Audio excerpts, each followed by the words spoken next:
Aqui, junto com o Ney, o Fabinho e o Pelé, né, que foi grande guerreiro aí também, tá aqui com vocês. Eu acho que o Fabinho já falou, eu sou da área da saúde, né? Eu não sou da área do transporte, mas acabei me envolvendo por uma questão de justiça. Acho que política a gente não faz só para um setor, a gente tem que fazer para melhorar o mundo, né? Para melhorar o mundo, para melhorar o Brasil, né? E a questão do transporte é uma questão muito importante para se fazer justiça, né? Estava muito injusta a relação e estava... Tanto é que provocou a greve de 2015, né, que eu acompanhei aí junto com o Fabinho, e a greve de 2018 agora, que foi muito maior, foi mais forte, mostrou a importância que o caminhoneiro tem na economia do Brasil, né, no desenvolvimento do país. Achava que tinha que se resolver naquela época. Inclusive nós criamos uma comissão de acompanhamento externo do movimento dos caminhoneiros em 2015 na Câmara. Eu fui o relator da comissão. O presidente era o Celso Maldaner, lá de Santa Catarina, né? E só que o governo nos tratou muito mal, né? Nem nos ouvia, nem nos dava bola, né? A gente tentando... A própria comissão externa da Câmara, que era um poder independente do governo, não era ouvida pelo governo, né? O governo não dava atenção. Não nos deixava falar nas reuniões, né? Eu me lembro que o Ivar, que era um dos líderes naquele período, o Ivar lá de Santa Catarina, depois estava em Mossoró, lá no Rio Grande do Norte, o Ivar foi expulsaram ele da sala, né, das reuniões lá, né? E o Fabinho...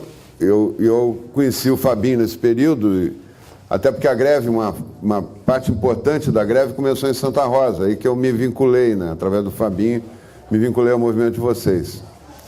E nós, como o governo não deu bola, nós pegamos aquelas medidas provisórias. Na época não tinha medida provisória, eu peguei a relatoria, eu fiz 8 leis como relator, 8 projetos de lei, que tinha o piso mínimo, tinha todos os pleitos, o eixo suspenso, tudo que está aí agora sendo resolvido. Naquela época a gente botou em projeto de lei e conseguiu aprovar na comissão, foi para o plenário, antes de ir para o plenário o governo conseguiu arquivar, o governo pressionou e arquivou. Nós fizemos um contrabando para reduzir o preço do diesel, nós botamos uma medida provisória que era para tratar de mineração, e lá, tipo de comércio de minério, não sei o que, nós botamos de contrabando na medida provisória a redução do diesel. Mas logo a Dilma vetou, né, e não deixou andar, né? Nós tínhamos lá o Valdir Colato, lá em Santa Catarina, foi muito importante nisso aí também, o deputado Valdir Colato. Quando começou o movimento depois eu fui ministro, né? Eu, como ministro do Desenvolvimento Social, chamei o Fabinho lá e o Ivar, na época, logo em 2016, eu chamei os dois lá para a gente ir nos ministérios. Falamos com o ministro dos Transportes, ministro já do governo Temer, né? Ministro o Ronaldo Nogueira, que é daqui, né? Do Trabalho. E a gente conseguiu alinhavar algumas coisas, mas ficou muito lento. E o próprio pessoal do Ministério do Transporte foi empurrando com a barriga e tal, e a questão não evoluiu. E aí, naquela época, tinha ocorrido um fenômeno geral, que foi a recessão. O país afundando, com o PIB negativo, cada vez menos produto para transportar, né? A indústria caiu a produção, o comércio também sentiu muito, e... nós tivemos os municípios ficaram com PIB negativo. É um negócio que eu nunca tinha visto. Eu fui prefeito lá de Santa Rosa, fui presidente da FAMURS, da federação. Eu nunca tinha visto o município cair a arrecadação do município. Eu tinha visto cair um ano, mas cair 4 anos seguidos eu nunca tinha visto, né? Então estava muito ruim. Depois o governo criou um programa também meio atabalhoado lá para estimular a compra de caminhões, né? Vendendo caminhão barato, aí médico comprou caminhão, dentista comprou caminhão, advogado comprou caminhão, entendeu? Aconteceu uma super oferta de serviço, de caminhão, e pouca coisa para transportar, por causa da recessão da dona Dilma, né? Ela fundou o país na recessão. Então ficamos numa situação muito séria, muito grave ali, né? E os caminhoneiros, então, ali foi a origem da greve, aquela greve de 2015. A situação não se resolveu, o próprio Fabinho é um exemplo disso, né? O Fabinho tinha 4 caminhões, né, Fabinho? E ele teve que vender os caminhões, quando não teve resultado da greve de 2015, ele teve que vender os caminhões, ficou só com o bulicho dele lá, mas se dedicou ao assunto. Ele tem um site chamado Transporte Forte Digital, que eu acho que vocês deveriam olhar, acompanhar, que ele está sempre mantendo, tem uns aplicativos, tá, mantém o pessoal informado da área do transporte, né? E a coisa evoluiu, aí começou o movimento, voltando agora, começou o movimento de 2015, já com muita gente que quebrou, muita gente que... Os caminhoneiros, e no desespero, os caminhoneiros trabalhando lá, as cooperativas arrecadam um X para o frete e o caminhoneiro fica com 25%, 30% desse X, o resto fica com quem não faz frete nenhum, né? E essa é a injustiça, é uma das injustiças que tem, né? E todo mundo trabalhando, não conseguindo repor peça do caminhão, não conseguindo manutenção, não conseguindo trocar pneu, tendo que atravessar o Brasil, ficar 30 dias longe de casa, adoecer longe de casa, né, para poder ganhar um pouquinho mais de recurso e botar na mesa, né, para botar a comida na mesa, para ter um pouquinho, uma vida um pouquinho melhor para a sua família. Isso começou a se agravar muito, né? E aí surgiu essa greve, a greve foi incrível, assim, pegou o país de surpresa, mas foi avassaladora a greve, parou o país. Brasília não tinha táxi andando na rua, Brasília não tinha comida mais no supermercado, né? Não tinha gás de cozinha. Eu quero dizer para vocês, se durasse mais uma semana, o governo caía. Mas o problema do governo cair não era... isso eu conversei com os líderes lá depois, né? O problema não era o governo cair, é quem é que ia ficar no lugar, né? E quem é que ia negociar com os caminhoneiros, né? E quem é que ia... Porque a greve ia obrigar uma ação de força do governo. E aí, se fosse uma intervenção militar, ia ter que conversar com o general, né? Em vez de conversar comigo ou com o governo, a pessoa ia ter que conversar com o general. E aí a conversa fica mais complicada, né? Então, o que eu percebi foi, o que eu senti, aí liguei para o Fabinho, quando a greve começou e o governo tentou negociar, o governo começou a negociar errado. O governo começou a negociar com a Confederação dos Transportadores Autônomos, né? Que representa muito pouco. A liderança estava no WhatsApp. Eram líderes como... O Pelé ainda representa lá uma instituição, entidade, cooperativa e tal, mas tinha líder que não era nem de sindicato, não tinha nada, e quando ele falava no WhatsApp, 200 mil caminhoneiros acessavam, né? 300 mil caminhoneiros acessavam. Então, era ouvido, né? E o movimento se organizou dessa forma, né? E parou. Eu falei para o ministro Padilha, que é o chefe da Casa Civil, que estava coordenando a negociação, vamos falar a verdade aqui, o ministro dos Transportes sumiu, fugiu, né? Teve que ficar na mão do Padilha a negociação. O negócio, olha, dá para escrever um livro, nós vamos escrever um livro ainda desses momentos que nós vivemos, né? Todo mundo dando palpite, ninguém conhecia, na verdade, o movimento dos caminhoneiros. Aí eu fui lá e disse, olha, eu conheço os líderes e posso ajudar na negociação, vocês têm que negociar logo, e tem que negociar logo. E daqui a pouco não vai ter mais condições de negociar. Já tinha todo aquele movimento da intervenção militar, gente que não era caminhoneiro, que não era nada, tentando tomar conta do movimento, né? Eu disse, tem que separar o joio do trigo aí, tem que negociar com quem é realmente caminhoneiro, que quer o benefício para a sua profissão, e quem quer derrubar o governo, dar golpe militar e tal, que não tem sentido, né? O governo ficou meio assim, né? Mas eu chamei o Fabinho, mandamos uma passagem para o LIT, começamos a chamar o pessoal para Brasília, né? Para conversar. Na quinta-feira o governo fechou um acordo com a CNTA e não adiantou nada, né? Na sexta-feira piorou a greve, né? E eu dizendo para ele, aí o Padilha até disse para mim, mas quem são os líderes então? O ministro da Casa Civil disse, eu sei quem são, eu estou chamando eles, agora tem que sentar e conversar com eles. Aí ele disse, então vê quem são lá. Aí fizemos uma reunião no Hotel Airã, que é o hotel que o pessoal fica lá, não sei se o Pelé fica no Airã também. É tudo do Airã, acho que eles são sócios do Airã lá, o Lítio, o Pelé, todo mundo. Só que não tem lugar para fazer reunião no Airã, é gozado. Ainda fizeram reunião no saguão, assim, os hóspedes entravam, davam um palpite na reunião e tal, e saíam, né? Não tem nem lugar para fazer reunião lá no Airã. Aí eu falei com o presidente, porque tinha muita gente botando pilha. Vocês podem observar, se vocês se lembram bem como é que foi o dia a dia da greve, chega um momento que o presidente começa a radicalizar o discurso dele, começa a querer impor mais autoridade e tal, para parar o movimento. Né? 25, sexta-feira.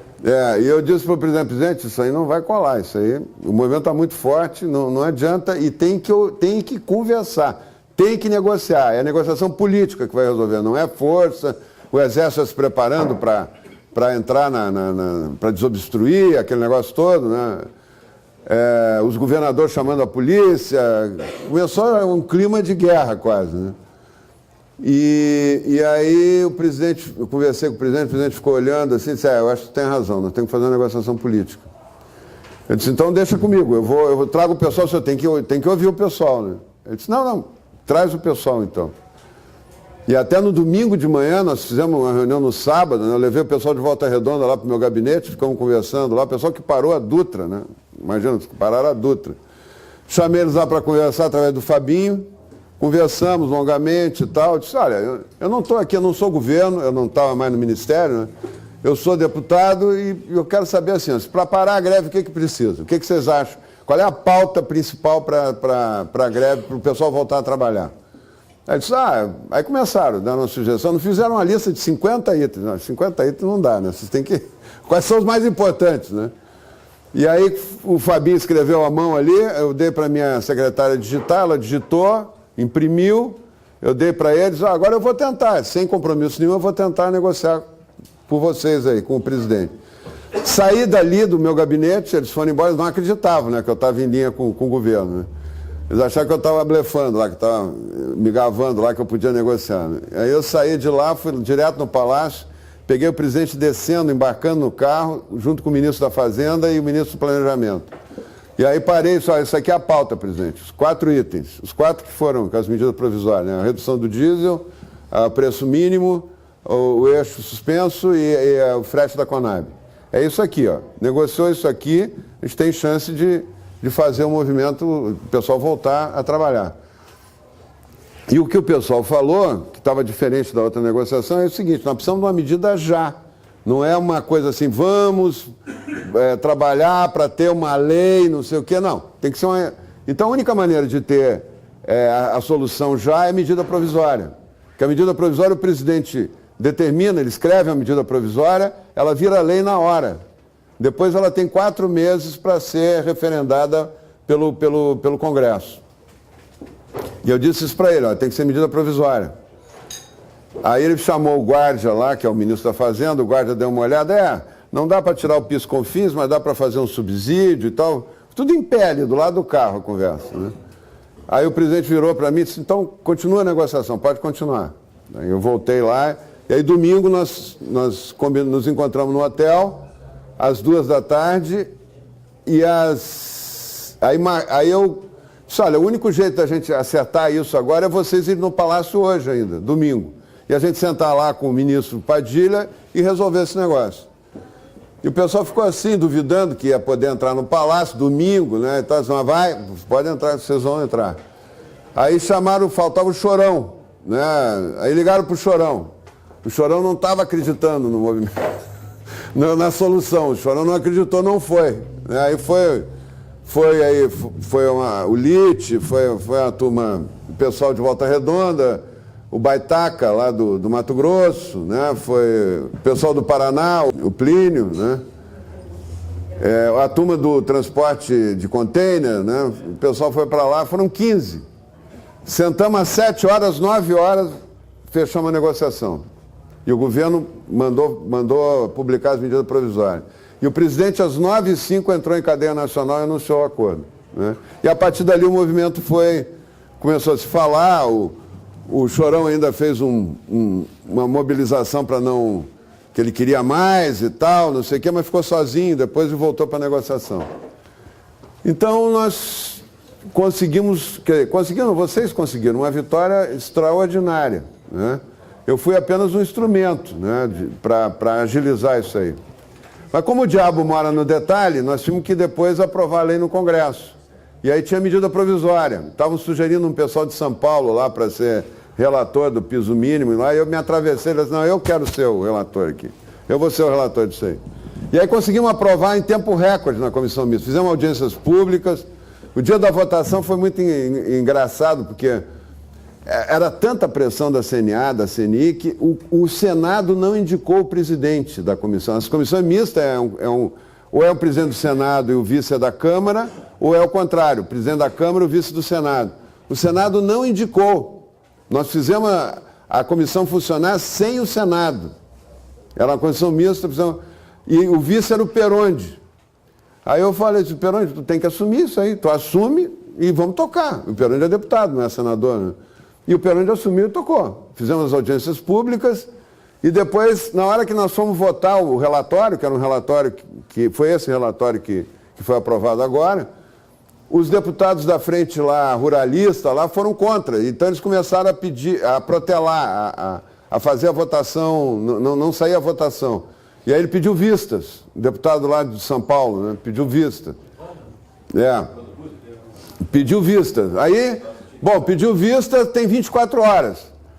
Aí eu combinei com o Peronde, Peronde, tu não suspende, tu não termina essa sessão, deixa ela suspensa. Se tu terminar a sessão, nós vamos ter que ter quórum de novo, porque tem que ter quórum para votar, né? Nós vamos ter que ter o quórum para votar amanhã, 24 horas depois. Tu suspendendo, fica valendo o quórum de hoje, que já tinha quórum naquele dia. Aí combinamos, Peronde, tudo bem. Aí combinamos, chegamos às 2h20, era às 2h30 que começava a reunião da comissão mista. Às 2h30 em ponto, o Peronde abriu, tinham 2 deputados no plenário só. Mas nós tínhamos o quórum, né? Aí o Peronde abriu assim, está em discussão o pedido de vistas. Não tendo que discutir, nesse tempo que eu estou falando aqui, foi exatamente nesse tempo. Está aberta a discussão do pedido de vistas. Não tendo que discutir, em votação. O relatório. Quem for de acordo, fique como está. Quem estiver contra, se manifeste. Aprovado. Em 40 segundos nós aprovamos. Eu já tinha votado, já estava aprovado. Né? Aí conseguimos aprovar e foi para a Câmara, para o Senado, aí fizemos um acordo, votamos por acordo. A negociação que nós fizemos foi dar uma anistia para as multas que o pessoal teria de não ter cumprido a tabela até o dia 20 de julho. Fizemos uma negociação rápida, aprovamos na Câmara, 4 horas depois aprovamos no Senado. No Senado ainda foi mais rápido, o Fabinho estava filmando lá, ele tem um filme até que é interessante. Ele estava filmando, agora dentro de poucos minutos vai ser votado aqui no Senado e tal. E aí ele ouviu assim o presidente do Senado dizer, está aprovado. E ele não entendeu direito, ele continuou, agora vai começar a discussão e tal. Diz, não, Fabinho, já está aprovado. Não, já está aprovado, já está aprovado. Aprovou em segundos também no Senado e conseguimos, aprovamos. Então, eu quero dizer, quem está preocupado com essa decisão do Fux, eu quero dizer para vocês que nós temos uma lei nova aprovada pelo Congresso Nacional. Isso não é pouca coisa, minha gente. E sancionada pelo presidente agora no dia 8 de agosto. Não é pouca coisa isso. Isso é muita coisa. Né? É uma decisão do Poder Executivo, que fez as medidas provisórias, e uma decisão do Congresso Nacional aprovando. O Fux, queira ou não queira, ele é um ministro do Supremo. Ele tomar uma decisão monocrática, ele contra isso, dizer que não valeu nada isso aí, que agora vale o que ele acha que é constitucional, ele não vai fazer isso. Se ele tivesse que fazer, ele já tinha feito. Ele teria feito antes da lei ser aprovada, porque ele pegou essa relatoria antes de ser votado no Congresso. E ele não decretou inconstitucionalidade, ele apenas forçou a negociação. Porque logo que foi aprovado, aí tem um outro capítulo aqui, vocês têm um pouquinho de paciência, só para contar a história toda, vocês terem ideia. Quando foi aprovada a medida, o Michel, o presidente, baixou a medida provisória, o Fabinho, o Litt, os outros foram correndo lá na NTT para fazer valer a tabela. Aí fizeram uma tabela, pegaram uma tabela antiga lá, mexeram e tal. Essa tabela que está valendo é a tabela que eles fizeram, lá com a NTT. É uma tabela de 2015. Usaram 10% de 2015 para ter esse número. Então foi aprovada essa tabela na NTT 2 dias depois. Saiu publicado a medida provisória no dia 28 de maio, dia 30 de maio foi feita essa tabela. Aí teve uma pressão do agronegócio, né, da CNA e da CNI, e em cima da NTT, a NTT resolveu mudar a tabela sozinha. 4 dias depois, a NTT publicou outra tabela. Nós não sabíamos o que era. Uma tabela completamente diferente e reduzindo, jogando lá para baixo os valores, né? Então, eu estava embarcando para o Canadá, minha família minha mulher estava recebendo, estava se diplomando lá num doutorado, eu estava na fila do aeroporto, do portão de embarque para o Canadá, e me liga esse aí e diz, fizeram outra tabela, estão nos sacaneando. E aí começou, né? Vamos parar de novo. Todo mundo, claro, né? Tem que parar uma sacanagem dessa, o cara mudar a tabela, que ninguém participou, que ninguém deu opinião, né? Aí eu liguei para o ministro e disse tudo que eu pensava para o ministro dos Transportes, né? Disse, olha, tu não tem saída, tu tem que revogar já essa medida provisória, essa tabela nova. Já, isso aí, tu vai jogar no chão tudo que nós construímos de acordo, que o presidente construiu, que nós construímos, que estamos construindo no Congresso. E o ministro, aí, tem algum caminhoneiro aqui em Brasília? Isso 8 da noite. Tem algum caminhoneiro aqui em Brasília? Aí eu liguei, tinha uns embarcando, outros estavam lá ainda, e os que estavam lá foram lá conversar com ele. Às 9 horas da noite ele revogou a tabela. Até isso, né? Cada coisinha dessa é cavada, né? Bom, aí nós conseguimos aprovar, e o presidente sancionou, e agora é lei. Aí vocês vão dizer, não, mas eles não estão cumprindo. Eles estão contra a lei, eles estão fazendo um passivo judicial. Tudo que eles não cumpriram pode ser cobrado na justiça com multa. Eles têm uma multa grande que eles devem pagar se não estiverem cumprindo. Tá? Eu acho que o ideal é ter um acordo na tabela. Né? A tabela agora pode ser ajustada, porque o pessoal da carga líquida e perigosa está ganhando menos, né? Eu podia melhorar um pouquinho o que eles estão ganhando, eles perderam com a tabela um pouco, e o grão pode ajustar um pouquinho, né? Mas desde que isso permita o caminhoneiro a sobreviver, que ele não ganhe menos do que custa para ele fazer o transporte, que é isso que estava acontecendo no Brasil, né? Então, eu quero dizer para vocês que é o último cartucho da CNA, da CNI, essa tentativa de decretar inconstitucionalidade. Não vai acontecer. Na minha opinião, não vai acontecer. Ao não acontecer, eles são obrigados a sentar na mesa e negociar, senão eles vão ter que pagar a tabela do dia 30 de maio. Essa tabela é lei. Essa tabela que está valendo. Se eles quiserem melhorar, ou acho que está muito, eles têm que negociar o valor da tabela. É isso que tem que fazer. E nós botamos na medida provisória várias coisas. Botamos, primeiro, que cada vez que a tabela for avaliada, e a gente marcou 2 datas no ano, é 20 de janeiro e 20 de julho, para avaliar a tabela. Cada vez que ela for avaliada, tem que ser uma comissão com os embarcadores, transportadoras e caminhoneiros autônomos. E os caminhoneiros autônomos têm a metade dos votos. Então, para garantir que ninguém vai tomar uma decisão contrariando os caminhoneiros autônomos, né? A NTT agora está fazendo audiências públicas, lá está programando uma série de estudos e tal, mas se fizer um acordo, pode mudar a tabela a qualquer momento, na minha opinião, né? Dá para mudar, o problema é que eles não quiseram fazer acordo. A CNI e a CNA até agora não quiseram fazer acordo. Eles até fizeram uma reunião que a gente organizou lá, né, escondida, né, num barzinho, assim, com uma luz meio escura, assim, não tinha iluminação, acho que para não nos ver direito, mas eles sentaram com o Pelé, com a turma lá, para conversar. Eles disseram, não podemos fazer nada oficial aqui, porque senão vai parecer que nós não acreditamos na inconstitucionalidade, né? Eles não queriam invalidar a proposta de inconstitucionalidade da lei deles, né? Tem aquele lá da ProSoja do Mato Grosso, que botou até um vídeo agora aí, né? Você deve ter visto, né? Como é o nome dele? Galvão. Aquele desde o começo está nos batendo, né? O Galvão. Botaram uma fotografia minha com a cara toda torcida, assim, inimigo da livre iniciativa. Todos os sites da CNA, CNI e tal, eles estão me dando porrada, né? Mas isso faz parte do jogo, né? Quem faz política sabe que isso aí acontece e tu tem que ter lado. Se não ficar em cima do muro, tu não faz nada também, não muda nada, né? Então, resumo da ópera, está valendo a lei, está valendo a tabela e agora todos nós temos que trabalhar para fazer valer. Vocês vão dizer, não, mas e quem é que vai fiscalizar? É a NTT. Nós colocamos na tabela, na lei, coisa que não tinha, porque nunca teve um preço mínimo de tabela, obrigatório por lei. Agora é que se criou isso, então agora é que tem que se criar os mecanismos de fiscalização. A NTT nunca fiscalizou porque nunca teve isso, né? A NTT fiscaliza outras coisas, mas isso não. Então, pessoal, eu acho que é isso. Eu queria agradecer essa oportunidade de estar com vocês aqui. Quero dizer que eu faço política para mudar o mundo, eu não faço para enriquecer. Como médico, eu ganhava muito mais do que eu ganho como político, como deputado, né? Muitas vezes mais do que eu ganho como deputado, quero dizer isso para vocês também.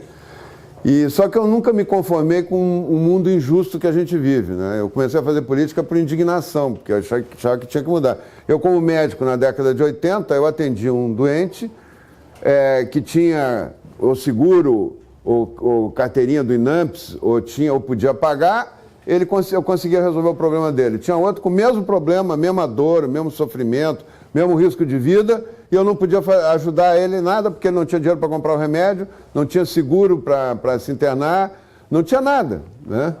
Nós sempre tivemos um mundo muito desigual, né? Vivemos um mundo muito desigual. E eu fechei meu consultório e fui construir o Sistema Único de Saúde. Eu fui o superintendente do INAMPS, na década de 80, que implantou o SUS, o Sistema Único de Saúde, que com todos os defeitos é muito melhor do que o que havia antes, né? Eu cansei de ver agricultor vender a propriedade, vender a última juntinha de boi que ele tinha para poder pagar a internação no hospital, pagar exame, pagar remédio, porque ele não tinha nenhuma garantia, não tinha seguro, não tinha nada, né? Para o agricultor, inclusive, não era só um problema de doença na família na década de 80, era uma tragédia econômica quando alguém ficava doente na família. Muitas vezes ele passava a vida inteira guardando dinheiro para gastar na velhice, quando ficasse doente.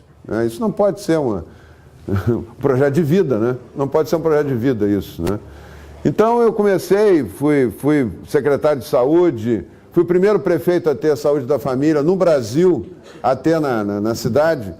E o orgulho que eu tenho muito grande é que é a confiança das pessoas que me conhecem, né? Santa Rosa, até hoje eu faço mais de 50% dos votos da cidade cada vez que eu me candidato, 55%. E já estão votando os netos das pessoas que me conheciam, né? Tem quase uma tradição cultural de passar de pai para filho a informação de confiança, né? Eu acho que a relação de confiança é mais importante. Política não é aquela podridão que está na televisão. Aquilo nós temos que... A política é uma arte nobre de articular as forças sociais e econômicas para fazer o mundo ir para frente, para fazer melhorar a qualidade de vida da sociedade, né? Isso é que é política para mim, né? Isso eu quero deixar para os meus filhos. Esse é o legado que eu quero deixar para os meus filhos, que eu ajudei a melhorar o mundo que eles vão viver, né? Então eu luto contra as drogas, eu sou autor da lei contra as drogas, acho que as drogas estão devastando a juventude, né? Eu acho que é uma coisa gravíssima, gravíssima. O Brasil é o país que tem maior número de homicídios do mundo, isso tem a ver com as drogas, né? Nós temos que enfrentar isso, e não é liberando droga que nós vamos resolver, nós temos que apertar, né? Fazer mais rigorosas as leis. Acho que eu luto para aumentar a segurança. Acho que nós estamos vivendo um problema de segurança junto com a questão da droga, né? A questão da segurança. Não é possível o goleiro Bruno, que matou a namorada, esquartejou e deu para os cachorros comer, está solto. Não é possível. Como é que nós vamos reduzir violência num país que tem leis desse tipo? Eu participo de uma comissão especial lá da Câmara para aumentar o rigor das leis. Aumentar o rigor, inclusive, não só do Código Penal, mas do processo penal, né? Quem comete um ato de violência, mata alguém, estupra, não pode ter progressão de pena, não pode ficar dormir na cadeia e trabalhar durante o dia na cidade. Isso nós não vamos nunca enfrentar, nunca vamos reduzir violência desse jeito, né? Então nós estamos precisando de um país com leis mais duras e fazer cumprir a única coisa que deu certo no mundo, e isso é um assunto que eu estudo, Eu tenho a minha tese de mestrado, eu fiz mestrado na área de neurociência, como médico, e a minha tese é o comportamento violento. É um assunto que eu conheço bastante, em profundidade. Não existe nenhum exemplo no mundo que se reduziu violência afrouxando lei. Sendo bonzinho com quem comete o crime. Eu acho que não precisa tratar também como um bicho, né? Mas tem que tirar da rua. Se não tirar da rua, cada vez... As pessoas vendo que o crime compensa, minha gente, não tem jeito. Né? Não tem jeito. Vai cada vez ter mais crime. Né? Então eu trabalho nessa área, trabalho na área de saúde pública, também para melhorar a questão da saúde, e agora me considero meio irmão de vocês, né? Tô junto com vocês na área do transporte, né? Do caminhoneiro autônomo, em função da injustiça que tinha em cima de vocês, e que tem ainda, né? Que nós temos que ir aos poucos ir mudando, né? As coisas não vão mudar da noite para o dia, mas acho que foi um passo gigantesco que se deu e se mudou o ciclo, né, Pelé? Um novo ciclo está começando para vocês. É importante líderes como o Pelé, o Ney, o Fabinho também, o Lite, né? Aqui o Bruno lá de São Luís Gonzaga, né? A turma que se destacou, o Fabrício lá de Três Cachoeiras, né? Que acompanharam todo o processo lá com a gente. É muito importante que essas lideranças sejam fortalecidas, que o movimento permaneça unido, né? E vamos enfrentar as dificuldades juntos. Comigo vocês podem contar lá. Eu acho que nós vamos ter, nessa próxima legislatura, uma bancada maior aí do pessoal do lado de vocês, do lado dos caminhoneiros, né? Autônomos. Tem caminhoneiros candidatos lá, o Baitaca é candidato, mas o Baitaca é estadual, né? O Chorão é que é federal, né? O Chorão é federal, o Plínio é federal também, né? Lá no Paraná. Nós vamos... O Dedeco, nós vamos ter uma turma aí. Depois na outra vai ser o Pelé, o Fabinho, vamos botar os líderes aí, o Ney. Porque essa é a última que eu vou para deputado. Eu já estou 5 mandatos de deputado, né? Eu fui 8 anos secretário de saúde aqui do estado, mas fui como deputado, né? Me licenciei.